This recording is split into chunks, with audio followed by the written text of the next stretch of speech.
बैसाखी मेले में शिरकत के लिए हसन अब्दाल आए। 1583 यात्री लाहौर स्टेशन से खुसूसी ट्रेनों के जरिए भारत के अटारी बॉर्डर्स के लिए रवाना हो गए हैं। बैसाखी मेला 14 अप्रैल से 16 अप्रैल तक जारी रहा, जिसमें शिरकत के लिए आने वाले सिख यात्रियों को अलविदा कहने के लिए पाकिस्तान रेलवे की जानिब से समझौता एक्सप्रेस की 2 खुसूसी ट्रेनें चलाई गयी। चेयरमैन मतरूका वक्फ इमलाक बोर्ड सिद्दीक अल फारूक ने सिख यात्रियों को रुखसत किया और उनमें तहाइफ भी तकसीम किए। यात्रियों की वापसी के वक्त लाहौर स्टेशन के अतराफ सख्त सिक्योरिटी के इंतहाई सख्त इंतजामात किए गए थे। किसी भी नाखुशगवार वाक़े से निमटने के लिए पुलिस और रेंजर्स की बड़ी नफरी को तैनात किया गया था, जबकि स्टेशन पर किसी भी गैर मुतालिका शख्स और गाड़ी का दाखिला बंद था। इस मौके पर चेयरमैन मतरूका वक्फ इमलाक बोर्ड सिद्दीक अल फारूक ने कहा, 34 डिपार्टमेंट्स जो हैं इस मुल्क के, सबको एंगेज किया।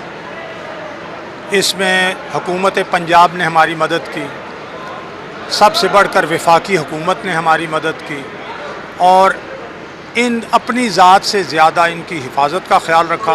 और आपने सुना यात्रियों के लीडरों को कि उन्होंने कहा कि हम सोते रहें और ये जागते रहें 10 दिन, और अल्हम्दुलिल्लाह किसी को कोई शिकायत नहीं। खाना, सफ़र, इलाज, तहफ़्फ़ुज़, प्यार, हर चीज़ हमने दी है अल्हम्दुलिल्लाह। और हम इस बात पर खुश हैं कि वो अच्छा पैगाम लेके जा रहे हैं। और उनके पार्टी लीडर ने कहा कि हम जाके वहाँ बताएंगे कि पाकिस्तानी मोहब्बत भी करते हैं और जो यहाँ खदशात की बात थी वो सब गलत है। तो मैं समझता हूँ ये पाकिस्तान की कामयाबी है, ये मतरूका वक्फ इमलाक बोर्ड की कामयाबी है, ये हमारी पाकिस्तान से गुरुद्वारा प्रबंधक कमेटी की कामयाबी है और पूरी पाकिस्तानी कौम की कामयाबी।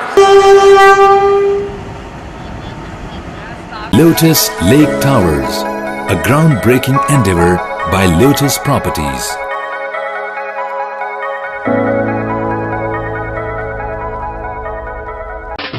देसी खानों के मतवाले हो जाएं तैयार। पाकिस्तान का सबसे बड़ा बुफे वीकेंड आ गया है।